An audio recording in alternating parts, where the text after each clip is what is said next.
નમસ્કાર friends, Gujarat jobs YouTube ચેનલમાં આપનું હાર્દિક સ્વાગત છે. વિદ્યાર્થી મિત્રો, અમારી ચેનલ પર સરકારી ભરતીને લઈને તમામ અપડેટ આપવામાં આવે છે. જો તમે અમારી ચેનલ ઉપર નવા હો અને સરકારી ભરતીને તમામ અપડેટ મેળવવા માંગતા હો તો પ્લીઝ અમારી ચેનલને સબસ્ક્રાઇબ તેમજ બાજુમાં આપેલ બેલ આઇકોન પર ક્લિક કરી દેજો, જેનાથી સરકારી ભરતીની અપડેટ આપને મળતી રહેશે.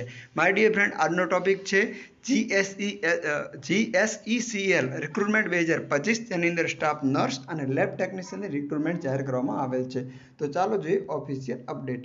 આપની સ્ક્રીન પર જે દેખાઈ રહી છે તે છે એડવર્ટાઇઝમેન્ટ ઓફ GSECL, એટલે કે Gujarat state electricity corporation limited, જેના દ્વારા રિક્રુટમેન્ટ જાહેર કરવામાં આવેલ છે. રિક્રુટમેન્ટ છે એ ઓનલાઈન એપ્લાય કરવાનું છે, જેની લિંક હું આપણે ડિસ્ક્રિપ્શનમાં આપી દઉં છું.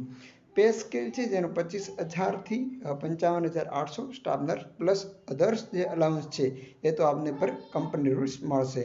ત્યારબાદ રેડિયોલોજી કમ પેથોલોજી ટેકનિશિયન છે તેનો પણ 25,500 થી 55,800 છે. અધર એલાઉન્સ છે એ કંપનીના રૂલ્સ મુજબ આપને મળશે.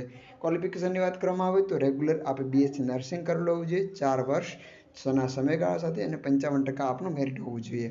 About in the last year and last 2 semester from university જે છે માન્યતા પ્રાપ્ત યુનિવર્સિટી કે કોલેજની અંદરથી ઇન્ડિયન નર્સિંગ કાઉન્સિલનું રજિસ્ટ્રેશન ફરજિયાત હોવું જોઈએ.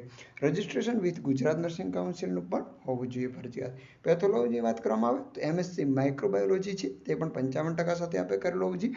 And about in the last year છેલ્લો વર્ષ અથવા 2 સેમિસ્ટરનું એ જે યુનિવર્સિટી માન્યતા પ્રાપ્ત છે એ કોલેજની અંદરથી આપણે કરેલી હોવી જોઈએ.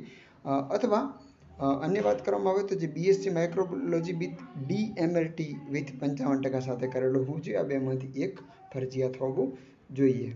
જો અન્ય વાત કરવામાં આવે તો વેકન્સીની વાત કરવામાં આવે તો નર્સની 4 અને આ લેબ જે ટેકનિશિયન છે તેની 2 રિક્રુટમેન્ટ છે.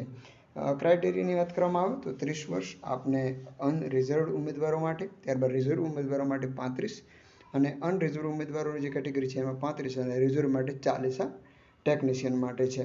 જે તારીખ છે એ તારીખથી ગણાશે 16/4/2023 ગણાશે. તો આ હતી રિક્રુટમેન્ટની અપડેટ. આવી જ સરકારી અપડેટ ભરતીની અપડેટ સાથે ફરી મળતા રહીશું. Thank you so much for watching this video. જય હિન્દ.